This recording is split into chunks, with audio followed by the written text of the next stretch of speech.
saya ini memang, saya besok itu kalau mau dihisab oleh Allah Ta'ala, sama Allah Ta'ala mau dihisab karena ngaji, pasti akan saya bantah itu. Saya ya, rencana gimana? Saman dulu ngaji, apa yang kamu amalkan dari pengajian itu? Maka kalau saya yang akan ditanya itu, saya akan jawab dengan tegas, mohon maaf. Pinter gak Gus Baha? Gus Baha itu pinter orang mergo kok wadas gak, atau siapapun lah.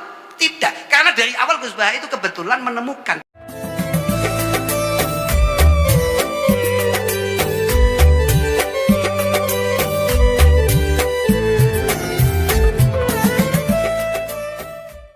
bahwa sebetulnya sampean itu bukan gak pintar, memang gak pengen. Dan orang-orang pintar itu kebetulan dia menemukan titik keindahan dalam apa yang ia geluti. Tadi pagi katanya ada Gus Baha kan? Pintar gak Gus Baha? Gus Baha itu pintar orang mergo kok wadas gak, atau siapapun lah. Tidak, karena dari awal Gus Baha itu kebetulan menemukan ada titik menarik dari sebuah keilmuan yang kemudian habis-habisan beliau geluti. Monggomu Gus Baha lek ngechat kambek ngaji iku pinter di bawah.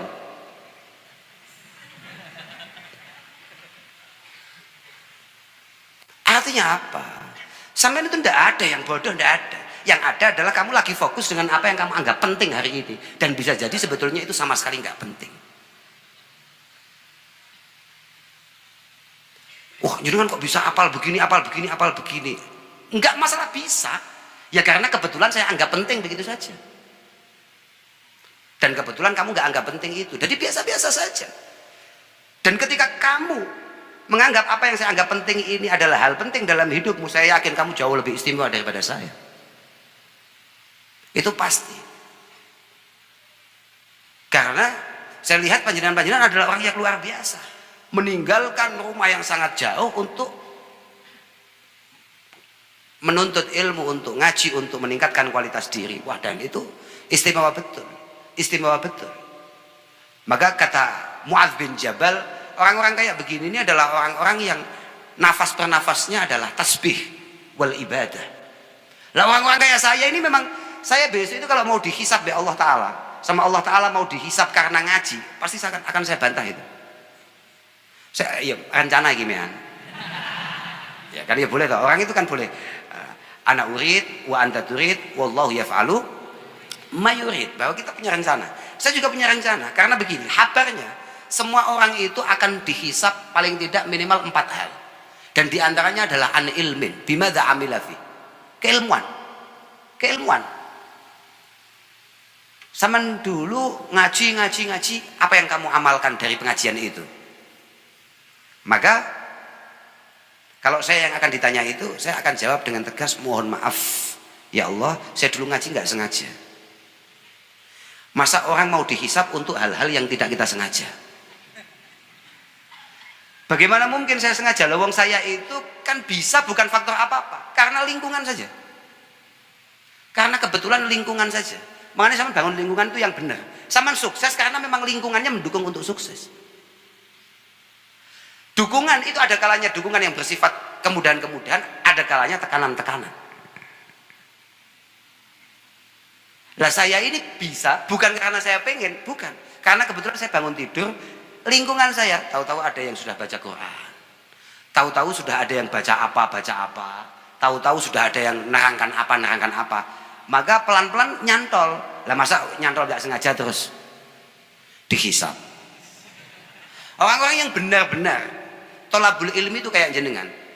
Tolabul ilmi itu apa? Tolabul ilmi itu adalah as-sa'yu lil ilmi min iddatil ashkal wa mukhtalafil amakin.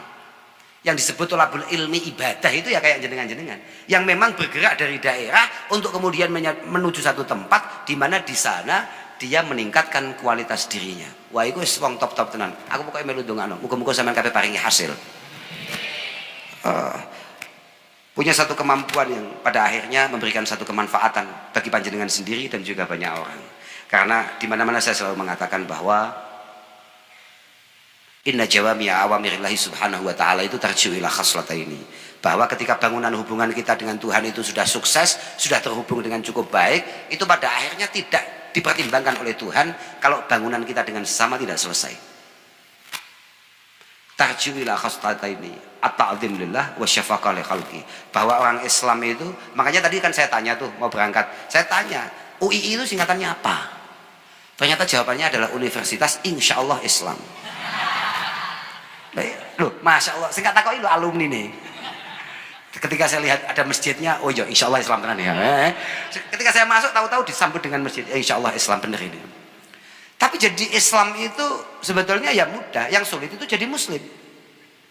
Al Muslim itu adalah man salimal muslimuna min lisanihi wa yadihi, dan itu kita belum tentu bisa. Islam kita, ya wis oke, percaya sama pangeran, oke. La syarikalah, oke. La ilaha illahu, oke. Tapi permasalahannya untuk menjadi muslim adalah man salimal muslimuna min lisanihi wa yadihi, bahwa semua perilaku kita, omongan kita sama sekali tidak menyakiti orang lain. Keberadaan kita bukan hanya sekedar tidak menyakiti, tapi menjadi satu kemanfaatan dan kebahagiaan bagi lingkungan. Aku gong mesti. Lah itu gong mesti. Makanya untuk menjadi muslim agak cukup berat. Kalau hanya sekedar berislam, oke lah. Tapi kalau untuk menjadi muslim, ayo gong mesti. Wong kita ini misalnya kayak tadi malam Madrid kalah. Kita seharian belum sempat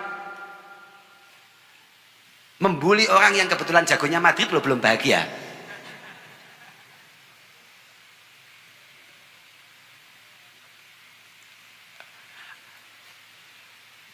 Kita ngopi atau kita makan 10 menit, 7 menitnya tidak sempat ngomongin orang, itu masakan apapun terasa hambar. Membuat kenyamanan kita kurang dalam proses makan siang tadi. Itu kita masih kayak begitu, itu paham nggak? Makanya bahwa mari mulai melatih diri untuk kemudian mencoba memperbaiki diri kita dan selalu mengkoreksi diri kita tanpa kemudian kita disibukkan mengoreksi orang lain. Sama tahu nggak, mengoreksi orang lain itu kepentingannya apa? Kepentingan utamanya adalah memastikan bahwa yang buruk di lingkungan ini bukan hanya kita. Hanya melegitimasi bahwa yang superwet di lingkungan ini bukan hanya kita. Tololnya nanti kita akan pelan-pelan merasa bahwa kita lebih baik dari dia. Iku persis omongane mbah-mbahane jenenge iblis. Ana khairum minhu. Khalaqtani min nar wa khalaqtahu mintin.